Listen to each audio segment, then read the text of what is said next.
Onse Vader wat in die hemel is, dankie Heer dat ons vandag die plek kan besoek waar U soveel hoon en spot moes verduur. Dankie Heer dat ons die werklikheid van hierdie gebeure vandag voor ons kan sien oopvou. Ons bid dit in die naam van Jesus. Amen. Rome wou 'n vesting in Jerusalem hê. Maar natuurlik, die Jode wou hulle nie in Jerusalem hê nie.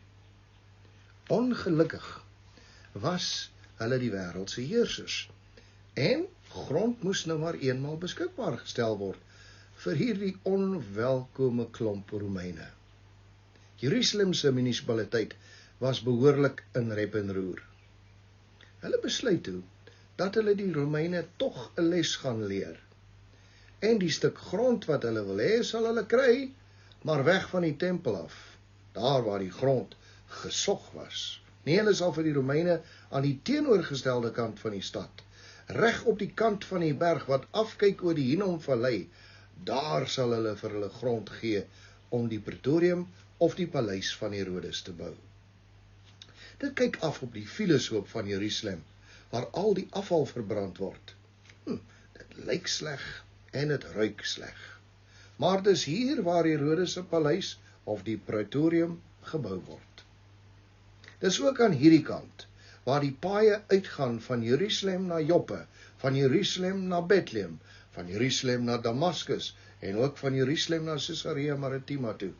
Dit is waar Pontius Pilatus gewoonlik woonagtig is. Maar nou is Pontius Pilatus hier, op hierdie tydstip van die geskiedenis, wat 'n skeidingspunt sal wees vir die wêreld. Juis hier in Herodes se paleis. Hier agter my sien julle die muur van Suleiman, maar as julle mooi kyk, sal julle die trappe sien van die ingang wat ingegaan het na die paleis van Herodes. Dis hierheen wat Jesus van Caiaphas se huis af gebring word om voor Pontius Pilatus verhoor te word. Johannes vertel vir ons, dit was vroeg in die oggend, en die Jode het nie by die Praetorium, waar Pilatus oorgebly het, ingegaan nie, want hulle sou dan onrein wees, en dan sou hulle nie die Pasga kon vier nie. En dan vertel Johannes vir ons, dat Pilatus uitgekom het na hulle toe, en hy wil eintlik niks met hierdie saak te doen hê nie. Maar die Jode wil nie vir Jesus wegneem nie, en hulle wil hê hy moet uitspraak gee. En dan lees ons dat Pilatus weer uitkom na hulle toe, en vir Jesus na hom toe roep. Minstens 3 keer stap Jesus saam met Pilatus die trappe, die Praetorium in op. Hierdie trappe is later in die tydperk van Konstantin volgens oorlewering na Rome geneem, en vandag staan dit bekend as die Scala Sancta of die heilige trappe. Volgens die Katolieke is dit die presiese trappe wat Jesus en Pilatus opgeklim het. Martin Luther het ook per geleentheid hierdie trappe op sy knieë opgegaan en by elke trap gebid. Johannes gee vir ons duidelikheid dat dit hier is waar Pilatus eintlik vir die Joodse skare moet sê, ek vind geen skuld in hom, Johannes 18:38. Maar dis ook hier voor die Praetorium waar die Joodse skare skree, nie vir hom nie, maar Barabbas. Vandag staan jy en ek weer hier op die vooraand van 'n Sabbat. Ons word weer eens met Jesus gekonfronteer. 'n Konfrontasie wat beslis die verloop van jou en my lewe sal bepaal.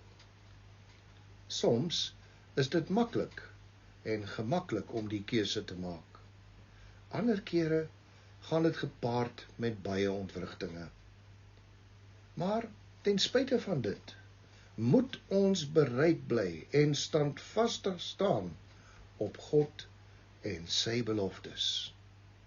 Mag ons ook in hierdie Sabbat versterk word vir dit wat moontlik op elkeen van ons wag. Kom ons buig ons hoofde. Here, hou ons getrou soos Paulus, ons oë gefestig op U, op die wederkoms en op U, die waarmaker van beloftes. Ons bid dit in die naam van Jesus. Amen.